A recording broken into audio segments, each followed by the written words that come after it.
ఈ యొక్క స్కిట్ ద్వారా మనకేంటో మనకు అర్థమవుతుంది. ఒక వ్యక్తి ఉన్నాడు. ఈ వ్యక్తి ఒక 20 ఏళ్ళ యవనస్తుడు. మన సమాజంలో ఉన్నటువంటి ఒక సాధారణమైన వ్యక్తి ఇతను, ఒక యవనస్తుడు. ఈ వ్యక్తి వద్దకు ఇప్పుడు కొన్ని వస్తున్నాయి. ఇతని యొక్క ప్రవర్తన ఎలా ఉంటుందో చూద్దాం ఈ సమయంలో. ఈ వ్యక్తి దగ్గర చూడండి, ఈ రోజుల్లో ఏదున్నా లేకపోయినా, చదువుకోవడానికి గంట లేకపోయినా, తినడానికి తిండి లేకపోయినా, చదువుకోవడానికి పుస్తకం లేకపోయినా, ఇదిగో ఈ చెత్త పోలేకే ఉంటుంది ప్రతి ఓడి దగ్గర. అవునా కదా? చూడండి, ఈ వ్యక్తి ఏంటంటే పెద్ద పని కూడా ఏముండదు, ఎప్పుడు ఫోన్లో కిందకి వేసి ఇలా ఉంటూనే ఉంటాడు అనమాట. అటువంటి ఒక వ్యక్తి అనమాట. ఈ వ్యక్తి వద్దకు కొన్ని వస్తున్నాయి చూద్దాం. చూడండి, ఈ వ్యక్తి యొక్క ఫోన్ లో ఒక యాప్ ఉంది. ఆ యాప్ పేరు ఏంటంటే వాట్సాప్. ఏం పేరు అది? వాట్సాప్. ఎవరో ఒక తెలియని నెంబర్ నుంచి వచ్చింది. హాయ్ అవ్వాలి అని పెట్టారు ఈ యవనస్తుడికి. ఈయన కూడా అంటున్నాడు పువ్వాలి అని పెట్టాడు అనమాట. ఐఎమ్ యువర్ డార్లింగ్ అని పెట్టింది ఆ అమ్మాయి నుంచి.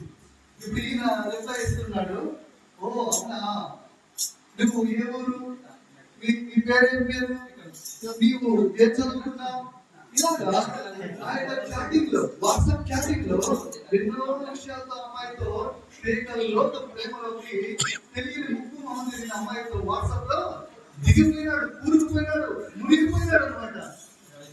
ఆ టైంలోనే ఒక దైవజనుడు బైబిల్ పట్టుకొని ఆ వ్యక్తి గారికి వస్తున్నాడు. ఆ వ్యక్తితో అంటున్నాడు, తమ్ముడు ఫోన్ ఎంతసేపు పట్టుకుంటావు,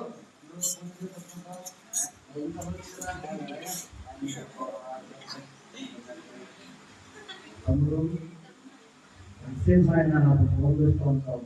ఫోన్ చదవడం కాబట్టి నేను స్టార్టింగ్ చేసుకోవాలి, నా ఫోటోలు పంపించాలి, ఏదైతే చెప్పడానికి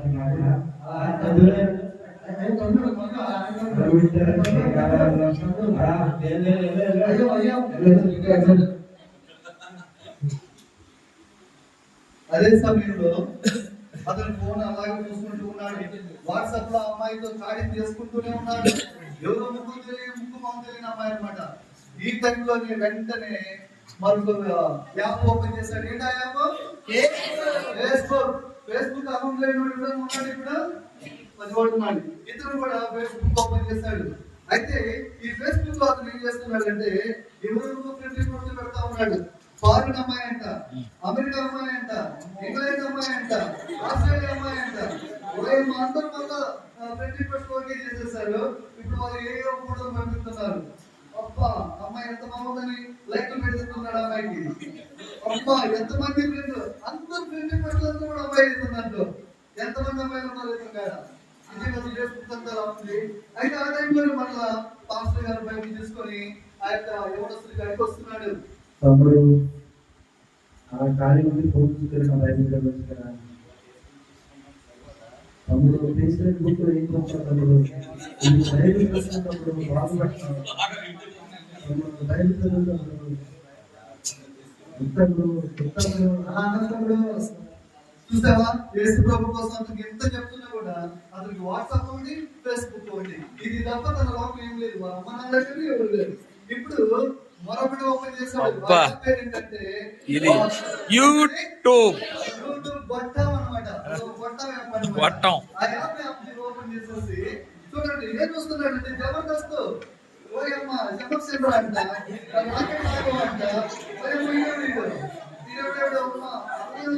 చూసావా పిచ్చి పిచ్చి డౌన్ అవుతున్నాడు. ఆ వాట్సాప్ ఏదైనా పిచ్చి పిచ్చి డౌన్ చేసుకుంటే అవి చూసుకుంటా ఉదయం నుంచి రాత్రి దాకా ఏ పొంగు పడలేదు. ఇప్పుడు మళ్ళా వచ్చాడు బాక్స్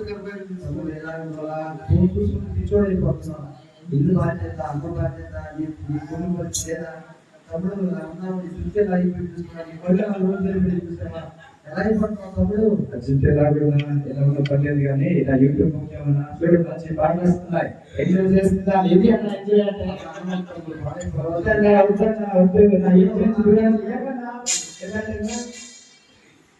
చూసావా, మళ్ళా పాస్టర్ గారు వచ్చినా కూడా అట్లాగే అయిపోయింది అనమాట. ఇప్పుడు మళ్ళా కూడా ఓపెన్ చేశాడు. ఏంటంటే ఇన్స్టాగ్రామ్. ఈయన మొన్న ఎప్పుడు ఫోటో మీద ఎక్కిందంట, ఆ నుంచి ఫోటో తీశాడు. అక్కడ ఒక వీడియో తీసుకున్నాడు, అప్లోడ్ చేస్తున్నాడు. ఎంతమంది లైక్ వచ్చాయో చూసుకుంటున్నాడు. ఇప్పుడు అబ్బా అమ్మాయి కొట్టిందా?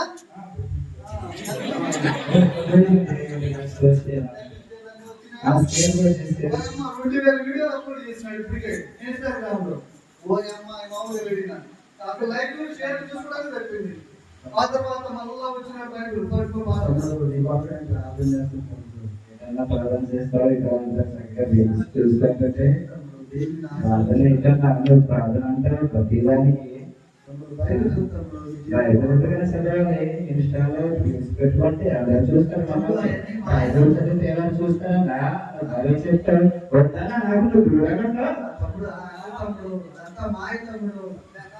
చూసారా? మళ్ళా బయటని అలా కాదు పక్కన పడేశాడు. ఇప్పుడు ఒకడు వచ్చాడు, వాడు ఎవడో కాదు, పబ్జి ఫ్రీ ఫైర్ గేమ్ అంట.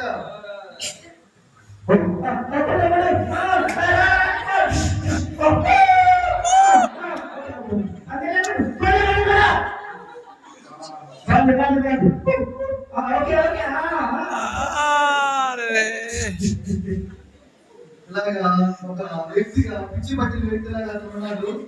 అసలు ఏం చేస్తున్నాడో అర్థం కావట్లే. కొట్టాలంటున్నాడు. రోజు బట్టి పిచ్చి పిచ్చిగా మెంటల్ గా బిహేవ్ చేస్తున్నాడు వ్యక్తి. అయితే ఇప్పుడు మళ్ళా వాట్సాప్ అతను ఓపెన్ చేసి ఎవరైతే మొట్టమొదటి అర్థమైందో ఒక అమ్మాయి ఏం చేస్తూ వచ్చిందంటే ఇప్పుడు వీటి పైన అయిపోయినాడు. WhatsApp, PUBG, Instagram, YouTube, Facebook ఇలాగా వీటి యొక్క మయమైపోయాడు. అందులో కూడా ఏం లేదా గేమ్స్, అమ్మాయి తప్ప ఇంకేం లేవు అనమాట. అయితే ఇలాంటి సమయంలో ఉండగానే తాను చాట్ చేస్తున్నటువంటి ఒక అమ్మాయి ప్రేమలో కూలిపోయినాడు అనమాట. అమ్మాయి అంతా చచ్చిపోతారంటున్నాడు అనమాట.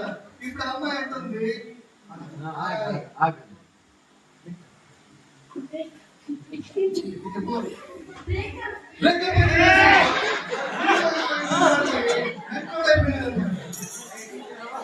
ఇప్పుడు మళ్ళా పాస్టర్ గారు ఆయన వద్దకెళ్తూ వస్తున్నాడు.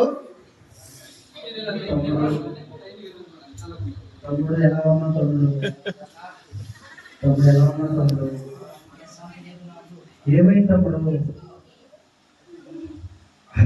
మనశ్శాంతి లేదా? ఏమైంది తమ్ముడు? అనేక అలవాట్లు పడిపోయి దిగజారిపోయిన బ్రతుకుని చేసుకున్నా. ఆదరించేవారు లేరు. నన్ను ప్రేమించిన అన్నప్పుడు వెళ్ళిపోయినానా? నిన్ను ప్రేమించేవో నిన్ను ప్రేమించే వ్యక్తులు ఎవరంటే నిన్ను ప్రేమించే వ్యక్తులు నిన్ను కావాలనుకుని అందరిపోయేమో, కానీ నీ కోసం నేను శారీరానికి ఉన్నారు ఆయన ఎవరు తెలుసా? ఆయన ఇస్తున్నాను. ఆయన ఎదుర్కొంటే నీ జీవితం బాగుపడుతుంది, నీ యొక్క మనసు బాగుపడుతుంది, నీ జీవితం బాగుపడుతుంది. పరిచయం చేయాలి. ఇది బైబిల్ తీసుకో. ఇది రోజు చదువుతాడు. ఈ ఫోన్లు, ఈ పబ్జి, ఈ ఫేస్బుక్, ఈ వాట్సాప్ ఇవన్నీ నీ మనసు ఎన్ని నువ్వు బాధపడచ్చు. ఈ బైబిల్ తీసుకొని నాతో పాటు చర్చికి రాగలిగితే ఇంకా మరి మా పెద్ద భాష గారు ఇక్కడ ఆయన మరింతగా నీకు దేవుని ప్రేమ తెలియజేస్తారు. అన్న ఇతని పేరు మైకి అన్నకు కూడా మైకే ఉంటుంది. ఇతని పేరు రమేష్ అన్న. అన్న ఈ మధ్య రీసెంట్ గా తెలిసి పరిచయం చేసుకున్నాము. అతను లవ్లో ప్రార్థన చేయాలన్నా. చాలా మంచి పని చేశారు. కానీ ఇలాంటి రమేష్ లాంటి వాళ్ళు చాలా మంది ఉన్నారు. రమేష్ ఒక చిన్న కొన్ని మాటలు చెప్తారు, వింటారా? ఒకసారి కూర్చోండి అక్కడ. క్లియర్గా ఈ యొక్క రమేష్ లాంటి వాళ్ళు ఈనాటి సమాజంలో యవనస్తులు బోల్డ్ మంది ఉన్నారు. వాళ్ళకు పట్టి ఉన్నటువంటి ఈ రమేష్ పట్టి ఉన్నది ఏంటో తెలుసా? ఇక్కడ పక్కన కనిపిస్తుంది కదా రమేష్, నువ్వు చూస్తున్నావు, చూడండి ఆ సరే. ఈ పక్కన కనిపిస్తుందా? ఈ నల్లాడిది. ఈ నల్లాడిది ఏదో కాదు ఆ పబ్జి, ఈ నల్లాడిది ఏదో కాదు ఆ వాట్సాప్, ఈ నల్లాడిది ఏదో కాదు ఆ యూట్యూబ్, ఈ నల్లాడిది ఏదో కాదు ఆ ఇన్స్టాగ్రామ్ అనమాట.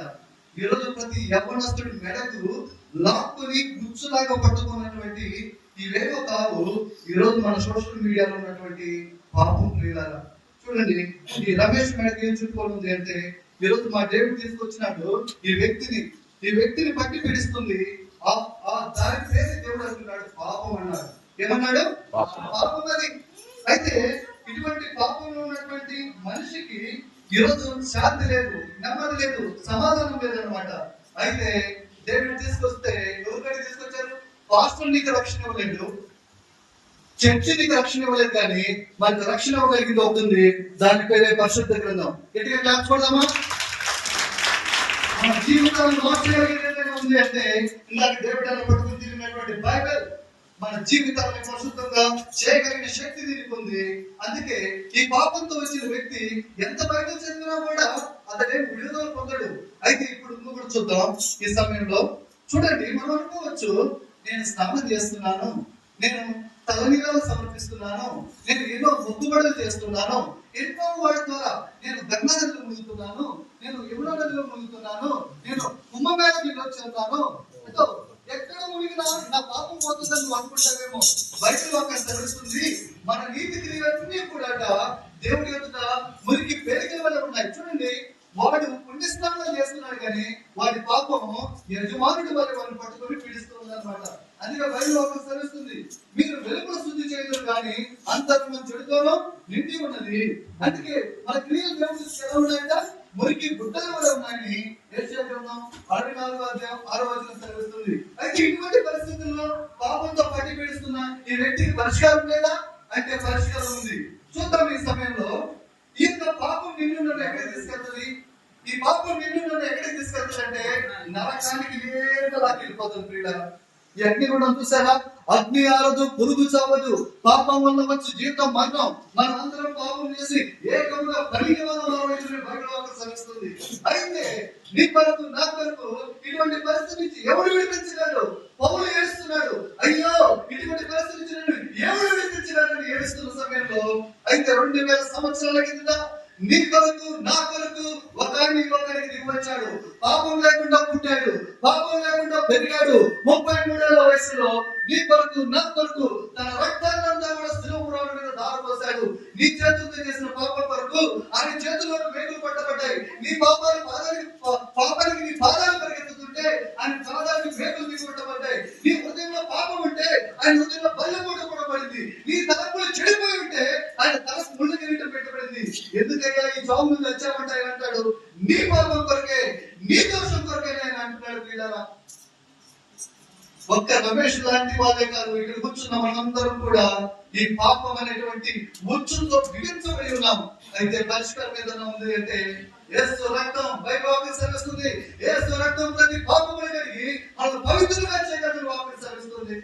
అయితే ఎంత మాత్రమే కాదు, ఆయన సిలువలో చేసిన కార్యాన్ని ఈ రోజు మనం ఏం చేయగలరో తెలుసా?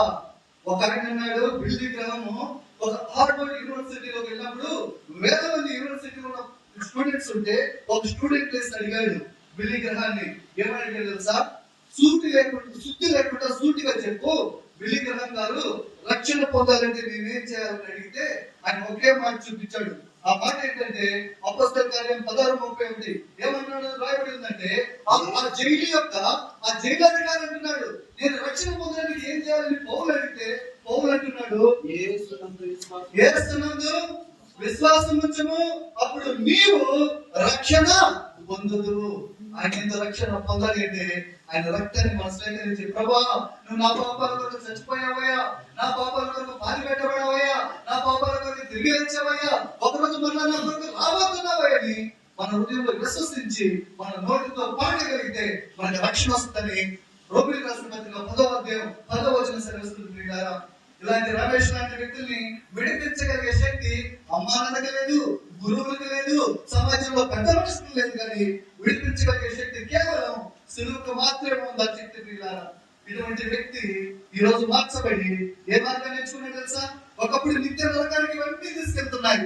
ఇందాక మనం చూసాం, ఆ నల్లటి పాపము వారిని నరకానికి తీసుకెళ్తుంటే ఈ సిలువలో ఉన్నటువంటి యేసు ప్రభు మాత్రం మన నిత్య జీవనంలోకి లాక్కెళ్ళడానికి ఆయన రెడీ అయినాడు. ప్రియులారా, ఈ యొక్క ఉదయకాల సమయంలో ఎవరైనా ఇక్కడ రక్షణ లేకుండా రమేష్ లాగా ఇటువంటి ఫేస్బుక్, వాట్సాప్, ఇన్స్టాగ్రామ్, పబ్జి లాంటి గేమ్స్ లో మునిగిపోయి పాపంతో మన జీవితాలు ఉంటే దేవుడు అంటున్నాడు, నీ కొరకు నేను చచ్చిపోయాను, నీ కొరకు నేను పాతి పెట్టబడ్డాను, నీ కొరకు నేను తిరిగి లేచాను, నీ కొరకు నేను పరలోకానికి వెళ్ళి అక్కడ స్థలం సిద్ధం చేసి మనం రాబోతున్నాను, నువ్వు రెడీయా అంటున్నాడు దేవుడు. ఈ రోజు నేను రాబోతున్నాను, నేను తీసుకెళ్ళడానికి నువ్వు రక్షణ పొందావా అడుగుతున్నాడు.